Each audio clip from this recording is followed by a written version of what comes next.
Bom dia! Hoje é domingo e nós celebramos o 29º domingo do tempo comum, neste dia 19 de outubro de 2025. A temática deste domingo nos chama a rezar e mostra que rezar é não desistir de acreditar que o amor ainda tem a última palavra. A liturgia é magnífica. Desde a primeira leitura com a cena emblemática, o povo de Israel no deserto combate contra a tribo de Amaleque, os amalecitas. E Moisés, o líder do grupo no deserto, no alto do monte ergue as mãos. E enquanto as suas mãos estão erguidas, Israel vence. Quando seus braços se cansam, os amalecitas prevalecem sobre o povo de Israel. O gesto é simples, mas o texto é místico. A batalha visível depende do movimento invisível da alma. Moisés aqui é o símbolo do sujeito que ora, da pessoa que reza, aquele que sustenta o invisível, mesmo quando o corpo desaba. A oração não é mágica, é resistência. Quando Moisés baixa as mãos, o povo perde. O inconsciente coletivo se contamina da desistência do líder. É a metáfora perfeita da psique humana. Quando o eu se cansa, o nós enfraquece. E então surge Arão e Ur, as figuras da sustentação afetiva, a comunidade que não deixa o outro cair. Nenhum de nós reza sozinho, meus queridos. Até o homem mais místico do mundo precisa de alguém que segure os seus braços quando o peso do invisível se torna insuportável. Na linguagem psicanalítica, a oração é o lugar onde o sujeito confronta o seu gozo de desistir e precisa da alteridade para manter-se em luta. A fé, portanto, é ato de desejo sustentado pelo outro. Um desejo que se recusa a sucumbir ao desamparo. E nisso o salmo de hoje nos deixa muito claro. Levanta os olhos para os montes. De onde virá o meu socorro? O salmista não está perguntando apenas por ajuda, mas por sentido. É o grito do sujeito que, cansado de lutar, ainda ousa olhar para cima. O verbo levantar é teológico e analítico. Erguer o olhar é reconhecer que existe algo além do eu. O salmo diz: o Senhor é quem te guarda. No hebraico, chamar significa vigiar com ternura. O cuidado que não dorme. A fé é o oposto da indiferença divina imaginada pelo homem moderno. Nós. É a certeza de que existe um olhar que vela, mesmo quando o nosso olhar não enxerga mais nada. Paulo, na sua carta a Timóteo, a segunda, ele recorda. Ele já estava velho e quase perto da morte. Estava pronto para ser decapitado pelo Império Romano. E ele escreve para seu amigo Timóteo dizendo: permanece firme naquilo que aprendeste. É o apelo de um mestre ao discípulo. Não abandone a palavra quando o mundo parecer mais rápido do que a palavra. A leitura é quase profética para o nosso tempo. Nós vivemos o império do imediatismo, onde a verdade é trocada pela opinião e a paciência pela performance. Paulo lembra que a palavra é inspirada por Deus e útil para ensinar, corrigir e educar. Ou seja, a palavra não é uma anestesia. Não, meus queridos. A palavra de Deus não é o ópio. A palavra de Deus é trabalho psíquico e espiritual. Em chave psicanalítica, nós poderíamos dizer que a palavra de Deus opera como processo de análise no divã.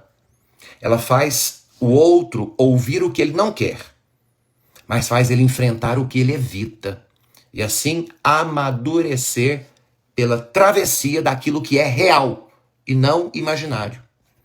Quando Paulo diz, proclama a palavra, insiste oportuna e inoportunamente, ele está dizendo, mesmo que não te escutem, fale. Porque o silêncio diante do mal é sempre cumplicidade do mal. Por isso que no Evangelho Lucas faz questão de ressaltar isso. Jesus conta a parábola de uma viúva que não desiste diante da figura de um juiz injusto. O texto é de uma beleza brutal. A fé aqui não é submissão, é insistência, é teimosia. A mulher representa o sujeito que, mesmo sem garantia nenhuma, continua batendo na porta daquilo que é impossível. Em termos psicanalíticos, é o sujeito do desejo, que não recua diante da falta. Essa viúva sabe que o juiz é injusto, mas ela insiste. É a alma que reza não porque Deus se emociona com lágrimas e sentimentalismos. É uma alma que reza porque a insistência purifica o nosso desejo, separa a fé dos nossos caprichos mundanos. Jesus encerra com uma pergunta mais provocante do Evangelho. Quando o Filho do Homem, ou seja, Jesus, quando o Filho do Homem vier, ele encontrará fé sobre a terra? Eu vejo os católicos de hoje e me pergunto isso.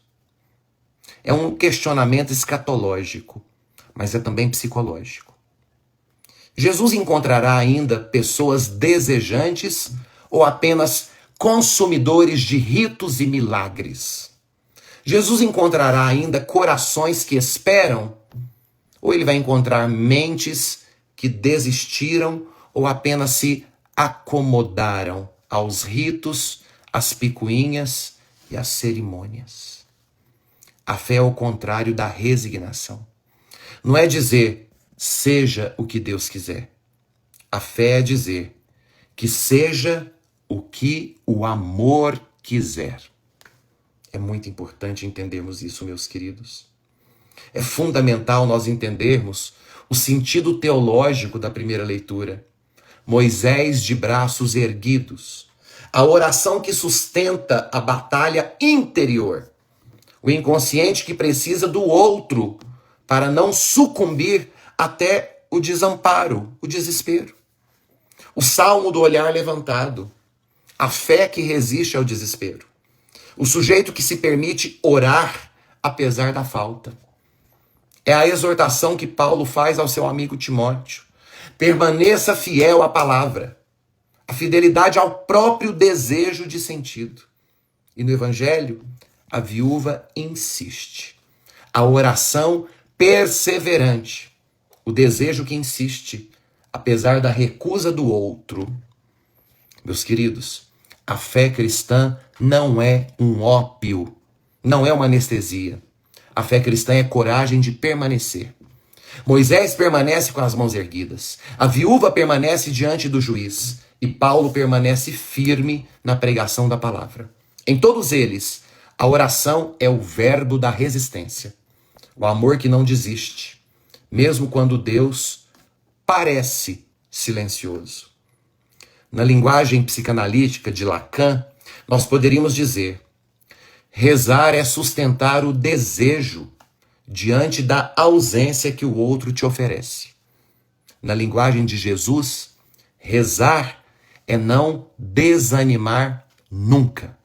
Porque quem reza não muda Deus. Quem reza muda o próprio coração. Até que o seu coração se pareça com o coração de Deus. Quando as minhas mãos cansarem, que alguém as segure. Quando a minha fé fraquejar, que alguém olhe comigo para o alto. E quando o Filho do Homem vier na sua glória, que ele me encontre ainda teimoso, rezando, amando e acreditando que o amor sempre terá a última palavra. Um bom domingo.